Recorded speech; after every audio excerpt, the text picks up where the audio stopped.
So last year was a crazy year for finance and real estate. But before we talk about this, I do think there's going to be some great opportunities to buy a house in 2023. Now, you might think I'm crazy, but when you see large institutional investors like BlackRock and JP Morgan Chase saying that they're going to buy billions of dollars worth of housing, you want to follow the money because that's where it's going. Now, these opportunities might be hard to find, but stay tuned to the end and I'm going to help you dig them out and we're going to get the best deal for you. So if you look at this chart, in the last 10 years, real estate is up big, and especially in the last 2 years since COVID happened. But all that being said, it's not uncommon to see a slight pullback every once in a while. In fact, it's a little bit healthy, especially in markets that are overinflated. But that pullback doesn't mean it's an actual crash, despite what the media says. You see, in 2008, housing led us into that big problem, and that's the reason the housing crashed. Right now, underwriting guidelines are a lot tighter, and there's a lot more equity in homes, so a crash is very unlikely.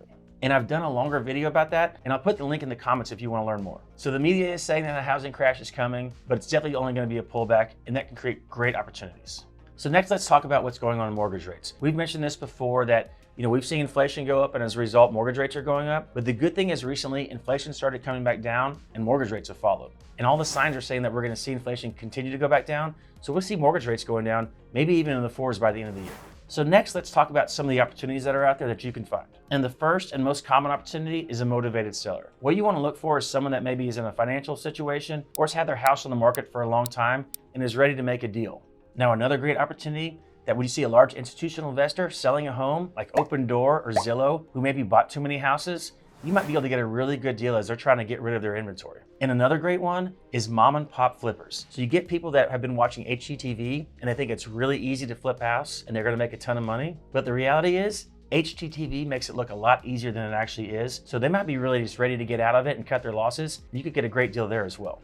And the fourth opportunity for a great deal is with builders. Right now, builders are kind of panicking because they saw the market slow down a little bit when rates went up. So what they're doing is they're giving big incentives to sell their houses. So if you look to some of these builders, you might see some upgrades that you wouldn't get otherwise. Now, the hardest part of this, as we talked about at the beginning, is how do you find these opportunities? What I'd suggest is finding a great real estate agent, and I work with a ton of them, and I'm happy to refer them to you, and let them start doing that groundwork and see what they can find. Because you can do a lot of research online, but really good agents are going to have their own network that can provide even more information and opportunities. So when you do find a great opportunity, there's several ways that you can take advantage of it. First is you can just go in below the sales price. So a lot of houses are being sold below what they're listed for, so sometimes you can get a great deal right there.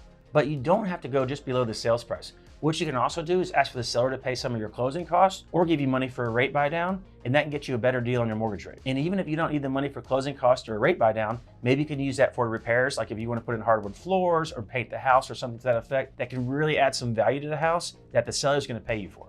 So the short version is there's deals to be had on houses in 2023, but you got to find them. So I hope this information added some value. Definitely if it did, so you want to subscribe to my channel. And if you're interested in more, reach out to me and I can give you a free mortgage consultation to see if it's the right time for you to buy a house.